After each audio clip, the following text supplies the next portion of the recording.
Principal, Monsieur le député de Marie-Victorin. Monsieur le Président, depuis 2006, le ministère du Conseil exécutif et le secrétariat aux affaires intergouvernementales canadiennes ont accordé des contrats de 153 000 $ pour des études sur le fédéralisme. Un contrat de 50 000 pour services professionnels en matière de fédéralisme comparé. 5 contrats totalisant 45 000 pour travaux de recherche et de rédaction sur les questions de droit constitutionnel et de fédéralisme. 2 contrats totalisant 35 000 pour réaliser études sur fédéralisme d'ouverture. Un contrat de 10 000 pour service de rédaction texte portant sur le fédéralisme. Et un contrat de 13 000 $ pour réaliser mémoire sur l'avenir du Québec au sein de la Fédération canadienne.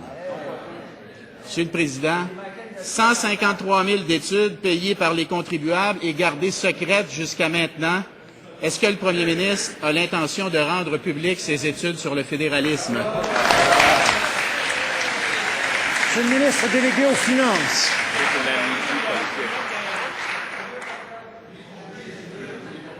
S'il vous plaît. À vous. Merci, Monsieur le Président. Alors donc, on peut bien entendre les choux gras dans ce que porte le député de Marie-Victorin.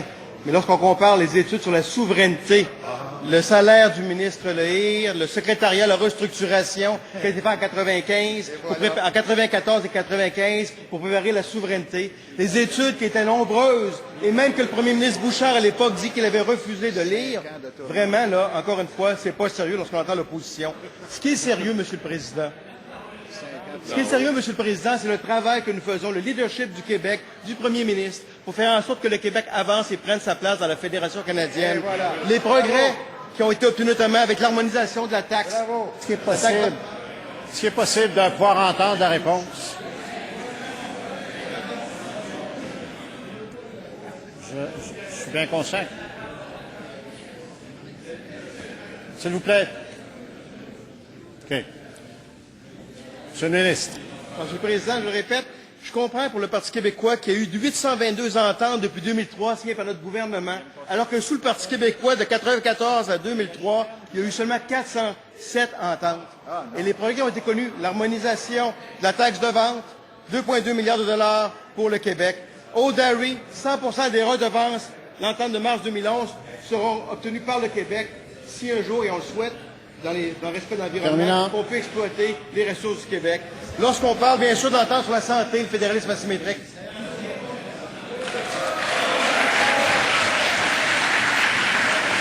Première complémentaire, Monsieur le député de Marie-Victorin.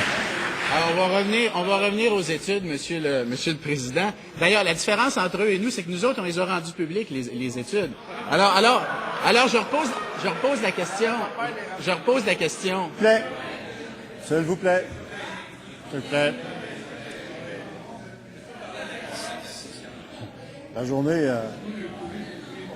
Attendez-vous une tempête aujourd'hui? S'il vous plaît. Il n'y a qu'une personne qui a le droit de parole ici, c'est le député de Marie-Victorin. Je vais l'écouter. Merci, Monsieur le Président.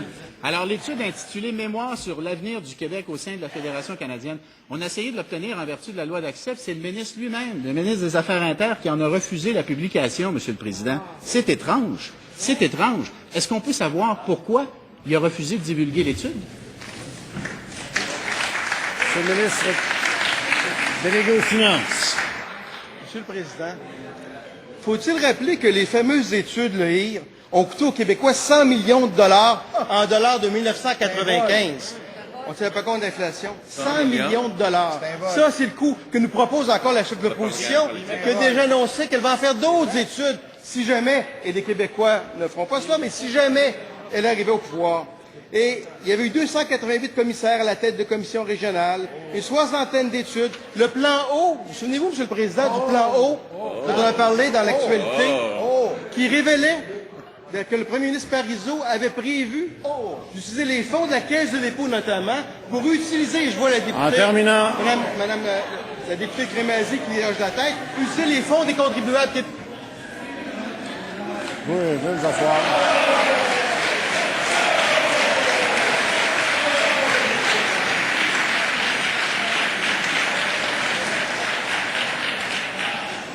Deuxième complémentaire, M. le député de Marie-Victorin, et s'il vous plaît, est-ce qu'à ma droite, on pourrait être un peu plus tranquille? À ma gauche aussi. M. le député de Matane. Ça va? Oui, je sais.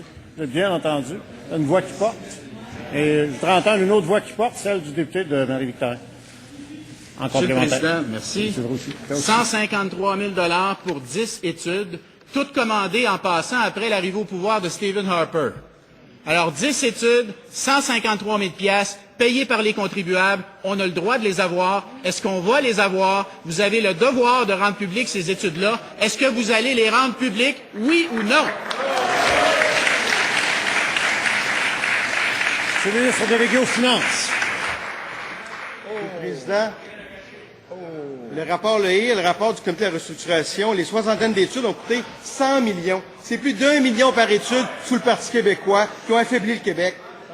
Monsieur le Président, faut-il rappeler que l'ancien ministre Lehir, le 28 mars 2011, a dit, c'est intéressant de le citer à la tribune libre de Vigile, on sait que c'est un site Internet qui est fort fréquenté et financé par le Parti québécois à l'occasion, disait, dans ce contexte, c'est l'ex-ministre Lehir qui le dit, la mise à jour des études de la commission Bélanger-Campeau en 1995 ne constituait qu'un exercice de poudre aux yeux, au seul fait de fournir matière à propagande pendant la campagne référendaire. C'est ça le Parti québécois, Monsieur le Président. Bravo.